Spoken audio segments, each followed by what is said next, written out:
Hello friends, मेरे YouTube channel में आप सभी का स्वागत है। आज की वीडियो में हम बात करने वाले हैं कक्षा 11 का जो पेपर है आपका हिंदी अनिवार्य का पेपर अर्धवार्षिक परीक्षा के लिए। तो फटाफट से जुड़ जाइए।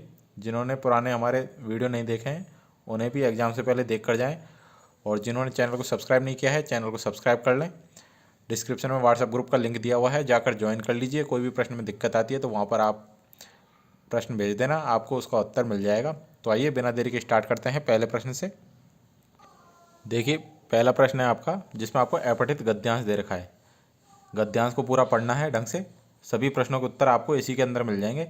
अगर आप इसको ढंग से देखेंगे, आपको करना क्या है, प्रश्न पढ़ना है और प्रश्न देखने के बाद देखना है कि वो लाइन आपको अपने गद्यांश या फिर जो भी अगर पद्यांश है उसमें वो लाइन कहाँ दिख रही है।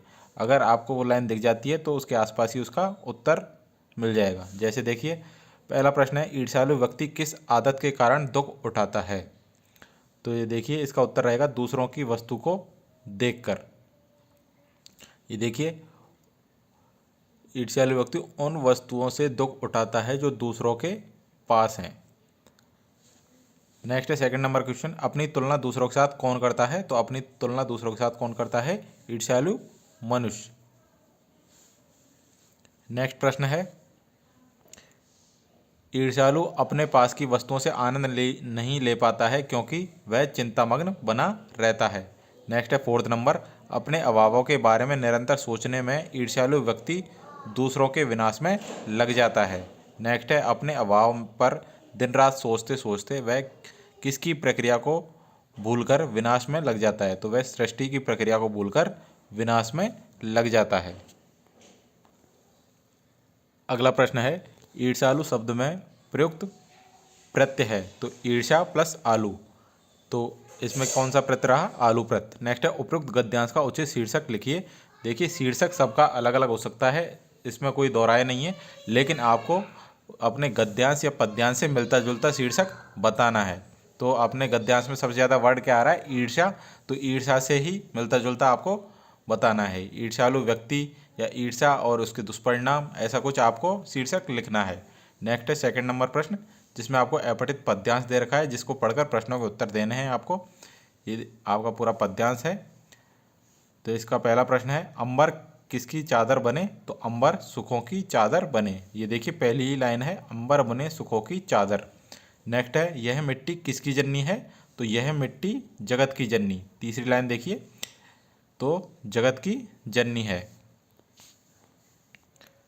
नेक्स्ट है, कवि किसके बीज बोना चाहता है। तो कवि प्रेम के बीज बोना चाहता है। नेक्स्ट है, कवि किस प्रकार के साधक बनने के लिए आह्वान कर रहा है। तो कर्मयोग के साधक बनने का आह्वान कर रहा है। नेक्स्ट है, श्याम सलोना क्या पीकर मुस्कुराता है। तो श्याम सलोना दूध दही पीकर मुस्कुराता है। नेक्स्ट है, अंबर का शाब्दिक अर्थ है।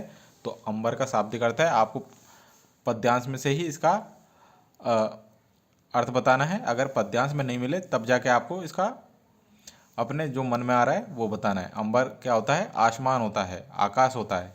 नेक्स्ट है, उपयुक्त पद्यांश का उचित शीर्षक लिखना है आपको। नेक्स्ट है थर्ड नंबर प्रश्न, खंड ब से, जिसमें आपको दो पद्यांश दे रखे हैं, दोनों में से किसी एक की सप्रसंग व्याख्या करनी है।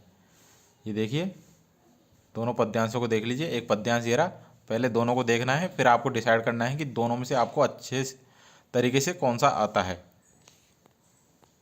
ये दूसरा पद्यांश है नीचे, बिका दिया घर द्वार महाजन ने न ब्याज की कौड़ी छोड़ी, रह रहे आंखों में चुभती वह कुर्क हुई बर्दों की जोड़ी। तो इस तरीके से ये आपका सेकंड पद्यांश है। दोनों में से जो आपको आए वो करना है। इसी प्रकार से आपको क्वेश्चन नंबर 4 में दो गद्यांश मिलेंगे, दोनों गद्यांशों में से किसी एक की सप्रसंग व्याख्या करनी है। ये पहला पद्यांश है, सॉरी पहला गद्यांश है, और दूसरा ये रहा। तो दोनों में से जो आपको अच्छी तरीके से आए वो करना है। सप्रसंग व्याख्या का मतलब। अगला है क्वेश्चन नंबर 5, जिसमें आपको रिक्त स्थानों की पूर्ति करनी है। पहला है, गलता लोहा किसके द्वारा रचित कहानी है। तो गलता लोहा शेखर जोशी के द्वारा रचित कहानी है। सेकंड है, मियां नसरुद्दीन शब्द चित्र हम हशमत नामक संग्रह से लिया गया है। नेक्स्ट है, पथेर पांचाली फिल्म की शूटिंग का काम कितने साल तक चला। तो 2.5 साल तक चला। नेक्स्ट है, मीरा के गुरु का क्या नाम था। तो मीरा के गुरु का नाम था रैदास। नेक्स्ट है, वे आंखें पंत जी के प्रगतिशील दौर की कविता है। नेक्स्ट है आपका क्वेश्चन नंबर 6। एक कंठ विषपाई गीति नाट्य दुष्यंत कुमार द्वारा रचित है। अब है आपके 6 नंबर में एक पंक्ति में आपको उत्तर देना है प्रश्नों के। तो पहला है अपू के साथ 2.5 साल नामक संस्करण में किस फिल्म की घटनाओं का वर्णन किया गया है। सेकंड नंबर है बंग विभाजन की योजना किसके द्वारा बनाई गई थी। थर्ड है स्मृति के बौद्ध विहारों को किसने लूटा था। 4 नंबर है सुमित्रा नंदन पंत ने वे आंखें में संदेशवाहक किसे बनाया है। नेक्स्ट है 5 नंबर पथिक कविता किस काव्य से संकलित है। 6 नंबर है मीरा की भक्ति किस प्रकार की मानी जाती है। 7 नंबर प्रश्न है धनराम को मोहन के किस व्यवहार पर आश्चर्य होता है और क्यों। 8 नंबर प्रश्न है नमक का दरोगा कहानी का मूल प्रतिपाद अपने शब्दों में लिखिए। 9 नंबर है कृष्ण सोबती अथवा सुमित्रा नंदन पंत में से किसी एक का साहित्यिक परिचय दीजिए। 10 नंबर है मियां नसरुद्दीन के चरित्र की विशेषताएं स्पष्ट करिए अथवा संदेश ग्रहण करने और भेजने में असमर्थ होने पर एक अनपढ़ लड़की को किस वेदना और विपत्ति को भोगना पड़ता है अपनी कल्पना से लिखिए। अब है खंड से प्रश्न के 11 है। प्रश्नों के उत्तर आपको एक पंक्ति में देना है। पहला है लेक कितने प्रकार के होते हैं लिखिए। दूसरा है रेगिस्तान में वर्षा को मापने के लिए किस शब्द का उपयोग होता है। थर्ड है लेखिका बेबी हालदार को अपनी माँ की याद क्यों आई। 4 नंबर है लता मंगेशकर किसकी पुत्री थी। 12 नंबर प्रश्न है किराए के मकान में रहते हुए बेबी हालदार चिंतित क्यों थी। 13 नंबर प्रश्न है राजस्थान में कुएं किसे कहते हैं, इसकी गहराई और व्यास तथा सामान्य कुओं की गहराई और व्यास में क्या अंतर होता है। नेक्स्ट है 14 नंबर प्रश्न चित्र पर संगीत ने लोगों के कान बिगाड़ दिए, अक्सर यह आरोप लगाया जाता है। इस संदर्भ में कुमार गंधर्व की राय और अपनी राय लिखें अथवा राजस्थान में मिलने वाले पानी के तीनों रूपों में अंतर स्पष्ट कीजिए। लास्ट है खंडित है। प्रश्न के 15 है विद्यालय में आयोजित खेल कूद प्रतियोगिता पर एक प्रतिवेदन तैयार कीजिए। 16 नंबर है टीवी के बढ़ते प्रभाव एवं इससे फैलती अपसंस्कृति पर एक फीचर तैयार कीजिए। इस पर निबंध भी आ सकता है आपके।